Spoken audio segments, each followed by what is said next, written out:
Se Deus te deu o livre-arbítrio, por que você continua escolhendo errado?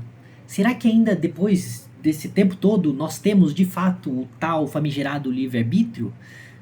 É só olhar para sua história, para suas escolhas, vai ficar fácil de responder essa pergunta. Mas hoje nós vamos voltar a mais uma lição da nossa confissão de fé de Westminster, falando justamente sobre quem? O livre-arbítrio. Primeira coisa é que nós precisamos entender que Deus criou o ser humano com liberdade de escolher entre o bem e o mal, entre andar com Deus e rejeitá-lo. Famoso livre-arbítrio. No princípio, a vontade humana não era influenciada nem para o bem nem para o mal, e também não era obrigada a seguir um caminho específico por conta de alguma necessidade incontrolável dentro do ser humano. No princípio, Deus deu essa liberdade para a raça humana justamente para que eles pudessem escolher o que era certo e errado por vontade própria. Porque não haveria um verdadeiro relacionamento entre a humanidade e Deus se a vontade deles fossem manipuladas por Deus. Seria um relacionamento completamente abusivo e controlador.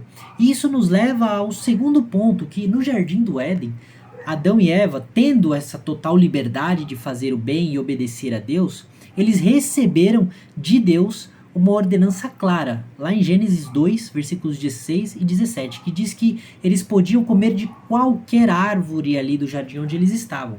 Eles podiam comer quanto eles quiserem, quando eles quiserem, como eles quiserem. Mas da árvore do conhecimento do bem e do mal, daquela única árvore eles não deveriam comer, porque no dia em que eles comerem, certamente eles morreriam. Essa foi a ordem de Deus. E essa liberdade, que embora fosse total, não era imutável, ou seja, o ser humano poderia perdê-la. E infelizmente foi o que aconteceu quando eles escolheram serem os senhores da sua própria vida, ao invés de deixar o controle da vida deles nas mãos de Deus. Depois do pecado, tudo mudou na raça humana. Nossa vontade ficou escravizada ao pecado. Efésios 2, versículos 1 a 3, explica que a humanidade está morta nos seus crimes e nos seus pecados, nos quais todos nós, eu e você, mesmo os cristãos, no passado, segundo o curso deste mundo, nós andamos neles também, segundo o diabo, que agora atua nos filhos da desobediência. Isso significa que sem a intervenção de Deus, ninguém pode converter o seu coração ou sequer querer buscar a Deus, porque nós andávamos nesses padrões também. O homem com seus padrões de fábrica, ele não ama Deus, ele não quer Deus. Por isso não há nenhum justo, nenhum sequer, ninguém que busque a Deus, porque todos se desviaram e todos pecaram e carecem da glória de Deus. Então, quando Deus nos salva, ele nos liberta dessa escravidão pela graça. Ele nos dá o desejo e a capacidade de fazer o que é certo. Filipenses 2,13 vai nos dizer que é Deus quem efetua em nós, em vocês, tanto o querer quanto o realizar segundo a sua boa vontade.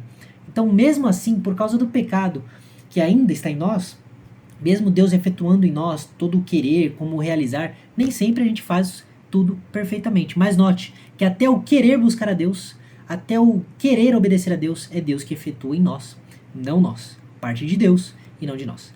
Porém, lá no céu, no futuro, tudo será diferente. Nossa vontade finalmente será perfeita e livre do pecado e incapaz de pecar. Em Apocalipse 21, versículo 4, nós lemos que Jesus enxugará dos nossos olhos toda lágrima, e a morte já não existirá, porque já não haverá luto, já não haverá choro, não haverá dor, porque as primeiras coisas, ou seja, o passado, tudo que veio antes da salvação, da redenção de todas as coisas, simplesmente passaram.